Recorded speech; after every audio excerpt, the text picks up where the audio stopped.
Ouais, en fait, l'idée que j'avais, je crois que je partageais avec beaucoup de gens en fait, au début de ce projet qui continue, c'est que 1962, en fait, qui pour tout le monde, pour nous, en fait, pour ce colloque, est spécifiquement une version spécifiquement algérienne. En fait, c'est-à-dire, c'est ce que la 1962 a créé comme objet. C'est-à-dire la révolution, la décolonisation dans un sens plus large, le tiers-monde dans un certain sens, l'espoir, un modèle révolutionnaire, et aussi une réalité, c'est une victoire et un État. Donc tout ça a transformé le monde. C'est ce que moi je pense.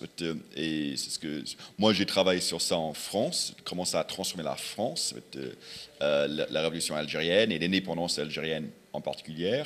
Mais on voulait que cette discussion ne reste pas cadrée ou enfermée dans une binôme franco-algérien, ni à quelque chose de simplement algérienne ou encore pire, franco-française.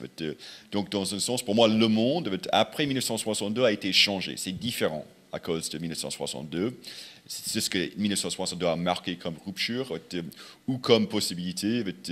Ça a eu des versions énormes et on voit ça dans les discussions sur les Black Panthers, sur le monde de l'art, sur des discussions théoriques qui informent des universitaires anglais, américain, allemand, aussi bien que français, algérien, maghrébin, arabe, sur le Mashrek aussi bien que le Maghreb. Donc voilà, c'était pour insister que ce qui s'est marqué par 1962 n'est pas limité. Que les questions qui se focalisent sur l'Algérie, sur la France, sont très importantes, fondamentales, mais qu'il y a autre chose aussi.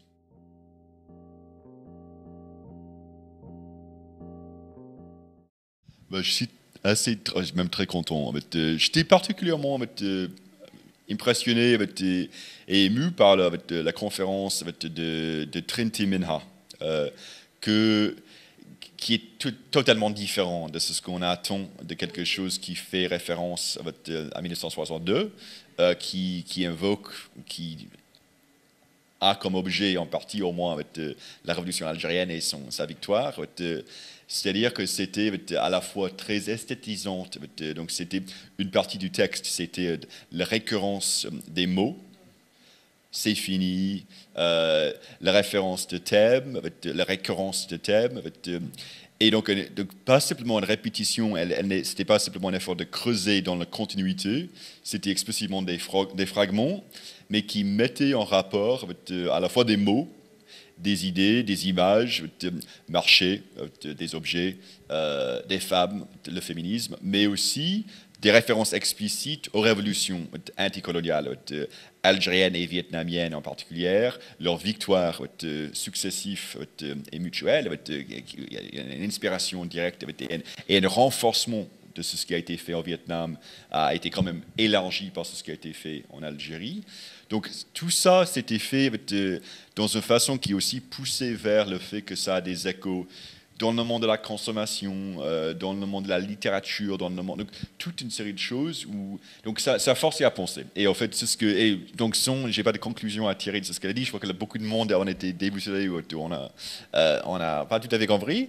Et c'est un peu ça qu'on veut, c'est-à-dire il n'y a pas simplement des questions, il n'y a pas que des questions qu'on a déjà ouvertes et qui doivent être fermées par des bonnes réponses. Ça, il faut aussi. C'est-à-dire, il y a des preuves, on peut prouver la torture de masse, on peut prouver la victoire, on peut montrer quels individus ont eu telle décision ou tel moment. Mais aussi, c'est quand même quelque chose, 1962, la révolution, qui a beaucoup plus d'écho et qui ouvre beaucoup plus de questions. Donc ça m'a beaucoup marqué.